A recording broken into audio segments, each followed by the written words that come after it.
उपाधि से, आधि व्याधि उपाधि से नर होकर हैरान, वाह वाह नर होकर हैरान। स्वयं स्वयं भू चरण में, स्वयं स्वयं भू चरण में आता आश्रय मान, आता आश्रय मान। स्वमुख कहे जाते नहीं, स्वमुख कहे जाते नहीं, गुरु गुरु के व्याख्यान भगवन, गुरु गुरु के व्याख्यान। अनुभव गति में मोह नहीं, अनुभव गति में मोह नहीं, पाता स्थान प्रधान, पाता स्थान प्रधान। आधि व्याधि उपाधि से नर होकर हैरान, स्वयं स्वयं भू चरण में आता आश्रयमान। व्याख्यान के प्रारंभ में पहले मंगलाचरण किया जाता है और उस मंगलाचरण के रूप में स्वयंभू, प्रभु, अरिहंत, सिद्ध, भगवान, कुछ भी नाम हम कह सकते हैं, उनका आश्रय, उनका शरण, उनको मैं स्मृति में लाता हूं।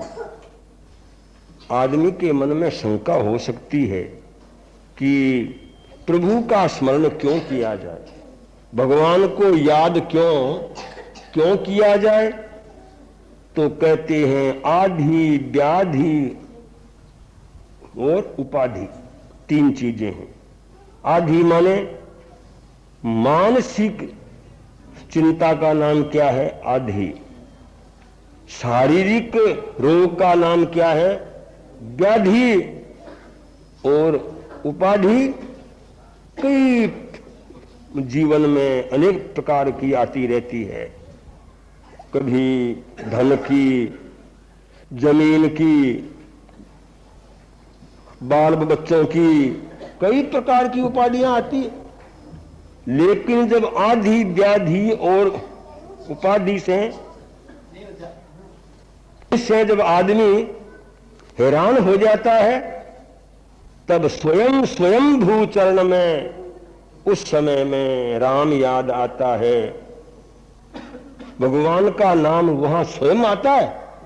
जब आदमी दुखी बनता है ना, जब पेट दुखना शुरू होता है, तब हे राम या हे मां, और तो मां का नाम याद नहीं आता।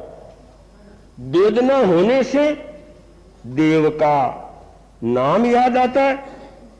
तो भाइयों, धर्म को, देव को ऐसे कोई याद नहीं करता, लेकिन आधि व्याधि और उपाधियां जब आती है, तब सहज ही आदमी को मानना पड़ता है कि नहीं, कोई सहारा लेना चाहिए।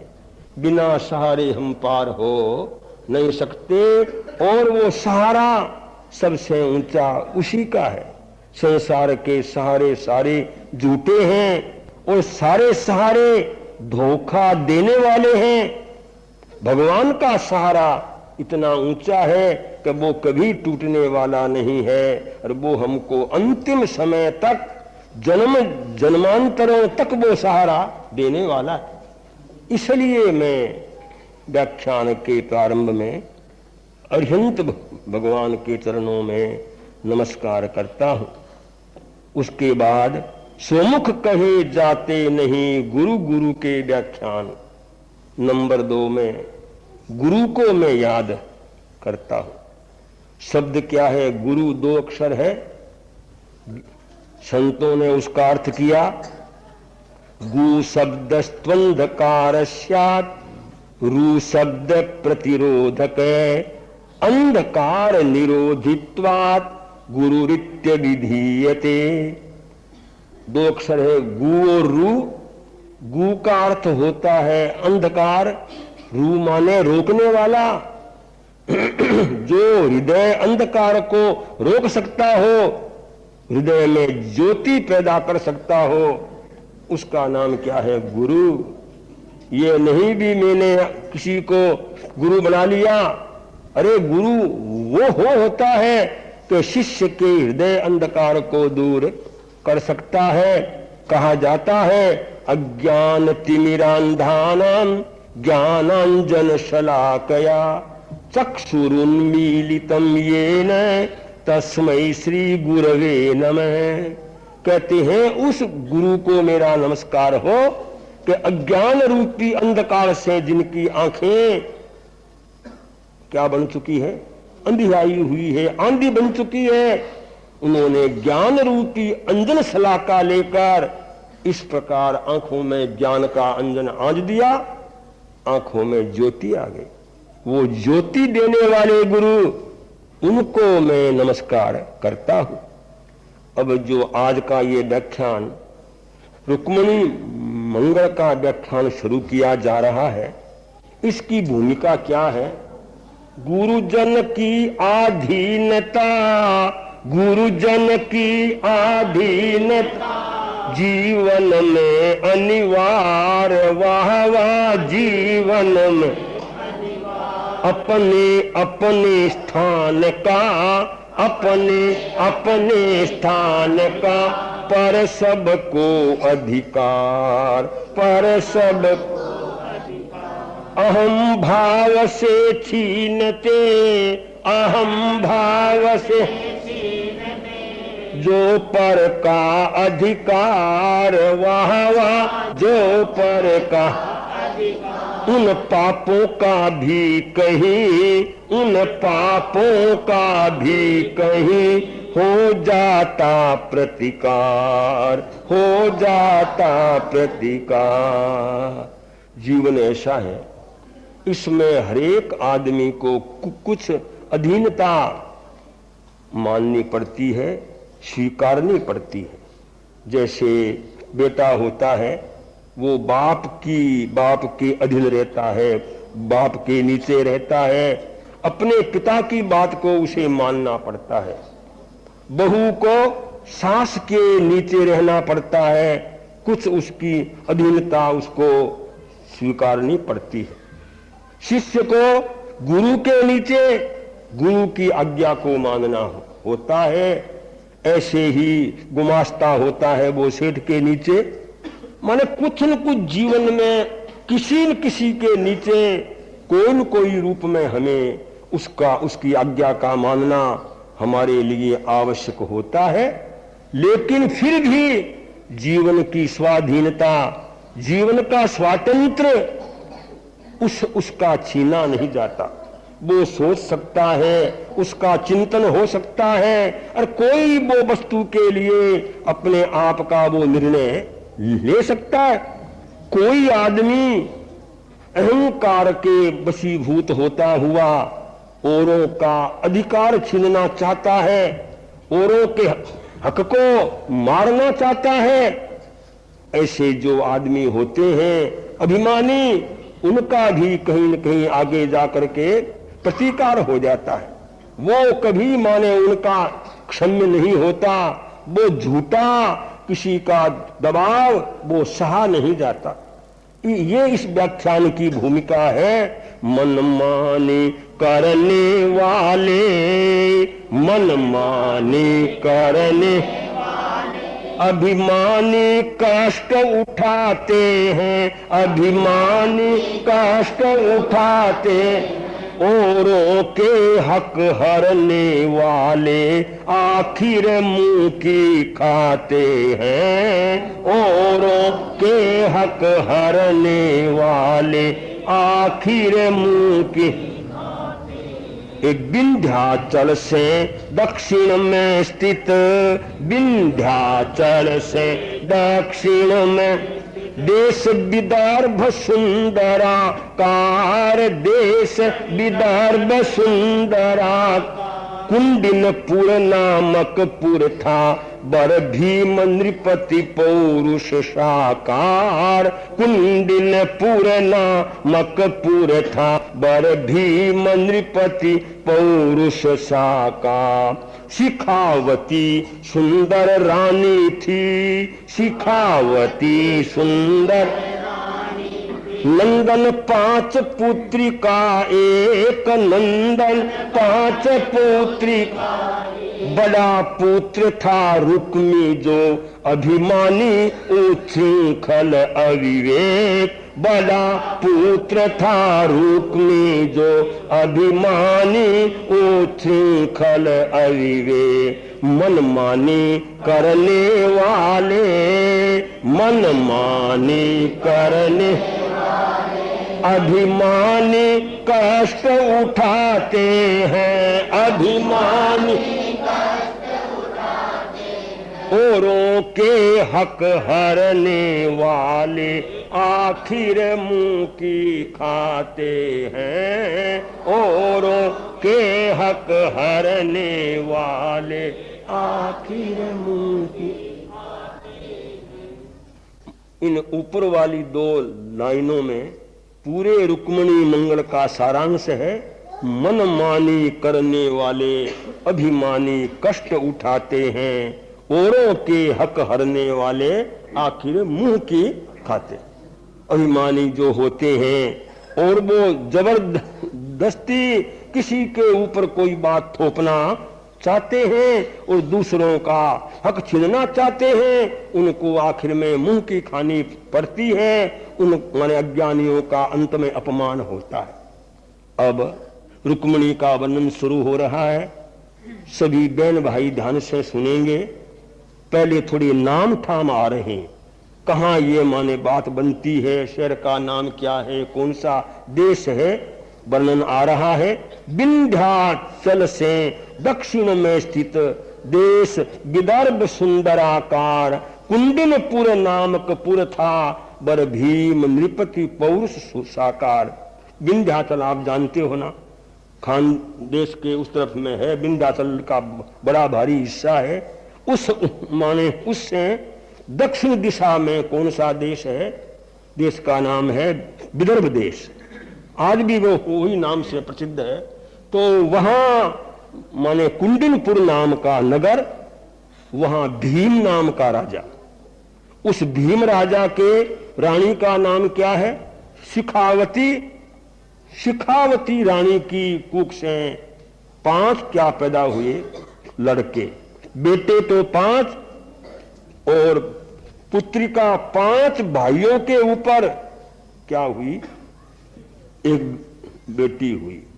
तो 5 भाइयों में सबसे बड़ा भाई, उसका नाम क्या है? रुक्मी। सब भाई बहन इस नाम को रखें कि याद, आगे इसका बहुत व्याख्यान में नाम आएगा। माने 5 भाइयों में बड़ा भाई का नाम है रुक्मी, पर स्वभाव का महा उद्धत, उच्छृंखल, अविनयी, बहुत ही खोटे स्वभाव का वो। क्या हो जी, बेटा होने से भी क्या होता है? बेटे तो 5 हो गए, बड़ा बेटा था वो इस प्रकार का स्वभाव का खोटा। थी कन्या रुक्मिणी नाम की, थी कन्या रुक्मिणी, था जिसका अनुपम सौंदर्य, था जिसका तात्कालिक नृप कन्याओं में जो मानी जाती थी वार्य। तात्कालिक नृप कन्याओं में जो मानी जाती थी। सरस्वती जो विद्या में थी, सरस्वती जो विद्या में थी, सुंदरता में लक्ष्मी रूप, सुंदरता में दुराचारियों को दंडित करने में थी दुर्गा प्रतिरूप। दुराचारियों को दंडित करने में थी दुर्गा प्रतिरूप। उन 5 भाइयों के ऊपर एक बहन, उसका नाम क्या है? रुक्मिणी। रुक्मिणी इतनी बड़ी सुंदर, कहते हैं उस माने रुक्मिणी ऐसी कि जितनी उस समय में राजकन्याएं थी उनमें वो सर्वश्रेष्ठ थी। रुक्मिणी केवल सुंदर नहीं, उसमें बड़ी बड़ी खूबियां थी। देखो, स्त्री के रूप 3 माने जाते हैं। पहला रूप क्या है? सरस्वती। दूसरा रूप है लक्ष्मी। पर रूप तीसरा क्या है? दुर्गा। ये भी स्त्री का ही रूप है। तो तीनों ही चीजें रुक्मिणी में थी। वो ज्ञान में, विद्या में रुक्मिणी क्या थी? साक्षात मानो सरस्वती हो, शारदा हो। ऐसी सुंदरता में लक्ष्मी के समान थी, साक्षात माने उसी का ही अवतार हो गया हो। लेकिन जहां कहीं अन्याय हो, कोई अनुचित काम होता हो, तो वहां वो दुर्गा का भी रूप ले सकती थी, चंडी के रूप में वो सामने आ सकती थी। तीनों चीजें रुक्मिणी में विद्यमान थी। सत्य, सरलता और स्वच्छता। सत्य, सरलता और सौम्य स्वभाव, सभ्यता युक्त। सौम्य स्वभाव, सभ्यता, सेवा परख समय की 7 सकार हुए थे जहां प्रयोग। सेवा परख समय की 7 सकार हुए थे जहां प्रयोग। बस सोने में मिला सुहागा, बस सोने में मिला सुहागा। रूप सुगुण का था संयोग, रूप सुगुण का था संयोग। मानो विधि ने एक स्थान में करके देखा उभय प्रयोग। मानो विधि ने एक स्थान में करके देखा उभय प्रयोग। मनमानी करने वाले, मनमानी करने वाले, अभिमानी कष्ट उठाते हैं, अभिमानी कष्ट उठाते हैं। औरों के हक हरने वाले आखिर मुंह की खाते हैं। औरों के हक हरने वाले कहा जाता है कि रुक्मिणी में 7 से का प्रयोग हुआ। 7 से कौन से? सत्य, सरलता, स्वच्छता, सौम्य स्वभाव, सभ्यता, सेवा, समय की परख, ये 7 से आए। देखो, औरतों के जीवन में ये 7 बातें बड़ी महत्वपूर्ण है। कैसी वस्तु क्या है कि स्त्री के स्वभाव में क्या हो? सच्चाई हो। सत्य बड़ी ऊंची वस्तु है। क्या स्त्री के, क्या आदमी के भी सत्य जहां होता है वह आदमी महामानव बन जाता है। सत्य की धारा पर चलना कोई मामूली बात नहीं है। रुक्मिणी के जीवन में क्या था? सत्य था। दूसरे में सरलता, स्वभाव की बड़ी सरल थी वो, कुटिल नहीं। कई औरतें ऐसी कुटिल होती है, बेईमान नहीं, बिल्कुल स्वभाव की सरल। सत्य, सरलता। तीसरे में स्वच्छता, साफ सफाई। स्वच्छता तो स्त्री का खास सद्गुण माना गया है। स्त्री जो अगर घर में अच्छी होती है तो घर क्या रहता है? देवलोक के समान। स्त्री कोई फूट आ जाए तो कहीं तो हांडे पड़े हुए हैं, कहीं ठीकरे पड़े हुए हैं, और ऐठे ठामड़े भी 2 दिन तक वो साफ भी नहीं करते। इसलिए स्वच्छता बहुत महत्वपूर्ण है। तीसरे में सौम्य स्वभाव। स्वभाव का क्या है? बड़ी सौम्य, ठंडे स्वभाव, शीतल स्वभाव वाली औरत के स्वभाव में तेजी हो, वो कोई काम की वस्तु नहीं। सौम्य स्वभाव। इसके बाद में 5वीं बात सभ्यता। सभ्यता माने किसके साथ में कैसा व्यवहार करना, कैसे बैठना, कैसे बोलना, इन सारी बातों की सभ्यता थी। इससे भी बड़ा छठा गुण कौन सा? सेवा। सबकी सेवा, सेवा में उसको आलस्य नहीं था, सुस्ती नहीं थी, और हरेक की सेवा करने के लिए उसकी एक भावना रहती थी। सातवां गुण क्या? समय की परख। कौन सा समय है, कौन सा काल है, अभी ऋतु कौन सी है, क्या खाना क्या नहीं खाना, क्या देना क्या, इन सब बातों की क्या, इन सब बातों के लिए उसके मन में विवेक था। तो कहते हैं इतनी तो वो रुक्मिणी थी सुंदरी, साथ में इतने उसमें सद्गुण थे। संसार में कहावत है कि सोने में क्या मिल गया? सुहागा। तो सोना और उसका रंग खिल जाता है। इस प्रकार रुक्मिणी दिन दिन बड़ी होती जा रही है। तरुणावस्था पाई पुत्री, तरुणावस्था पाई, तन पर नग्न छटा छाई, हाँ तन पर नग्न छटा छाई। मात तात के मन पर मानो चिंता घटा उमड़ आई, मात तात के मन पर मानो चिंता घटा उमड़।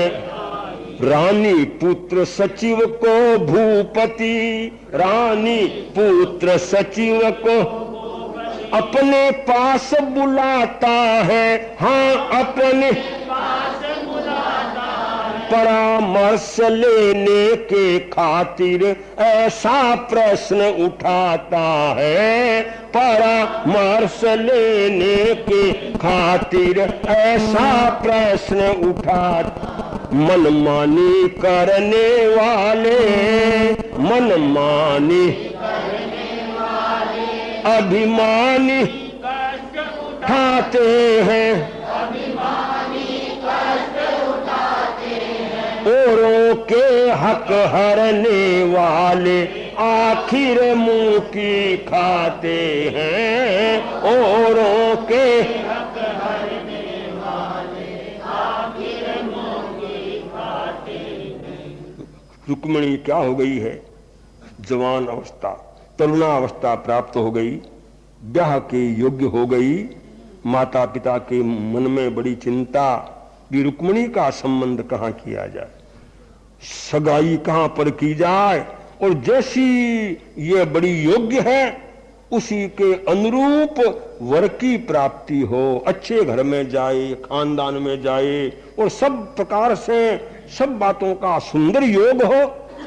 माता पिता के बड़ी मन में चिंता होनी थी। तो राजा साहब ने क्या किया, एक छोटी सी मीटिंग की। उसमें राजा आप, उसकी रुक्मिणी की माँ, राजा साहब की महारानी दो, तीसरे में दीवान साहब जो बूढ़े थे उनको भी साथ में लिया, तीन, चौथे में कौन था? रुक्मी, बड़ा था ना बेटा, उसको भी ले लिया, चारों को लिया। चारों को साथ में लेकर के राजा साहब एकांत में बैठते हैं, सवाल पूछते हैं, मैं सुता किसे परणाऊं, मैं सुता किसे परणाऊं, तुम सबकी सम्मति चाहूं रे, मैं सुता किसे परणाऊं, मैं सुता किसे है, जैसी मेरी कन्या है, जैसी मेरी कन्या, सद्गुण आकृति से धन्य रे, अनुपम जामाता पाऊं, मैं सुता किसे परणाऊं, मैं सुता किसे परणाऊं। क्या राय तुम्हारी बोलो, क्या राय तुम्हारी बोलो, उज्ज्वल भविष्य को तोलो रे, रचना तद्रूप रचाऊं, मैं सुता किसे परणाऊं, मैं सुता किसे परणाऊं, तुम सबकी सम्मति चाहूं, मैं सुता किसे परणाऊं। राजा साहब ने सवाल पूछा कि मैंने ये गोष्ठी इसलिए की है कि मेरी कन्या रुक्मिणी ब्याह के योग्य है, अब उसकी शादी की जाए, ऐसा समय आ गया, तो बोलो आप लोग क्या सोचते हो? क्योंकि ये रुक्मणी की माँ बैठी हुई है, रुक्मणी का भाई बैठा हुआ है, मैं हूं, और दीवान साहब आप भी क्या हो, उम्र वाले हो, अवस्था वाले हो, और आपने भी कई युग देखे हैं, तो आप सब लोगों ने क्या सोचा भी मैं ये चाहता हूं कि जैसी मेरी कन्या रूप से, गुण से, सब बातों से ऊंची, ऐसा ही इसको घर मिलना चाहिए, वर मिलना चाहिए। तो इसलिए आप लोगों की क्या राय क्या है? कहावत है कि सबकी सम्मति से करना, कोई भी काम होना तो सबकी सम्मति होनी चाहिए, सबकी राय हो जाए तो वो काम बहुत अच्छा होता है। इसलिए मैंने आप सब लोगों को याद किया है और मैं पूछना चाहता हूं, बोलो क्या है? इस प्रकार राजा ने सवाल किया तो रुक्मी तो ऐसा बैठ गया, ऐसे कुछ भी नहीं बोला, रानी भी कुछ भी नहीं बोली।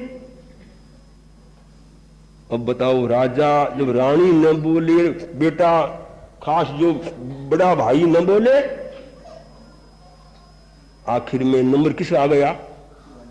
दीवान जी का नंबर किसका आया? दीवान ने सोचा कि ये क्या बात है, सबसे पहली तो बात इसको जो इसकी है ना मां, उसे बोलना चाहिए।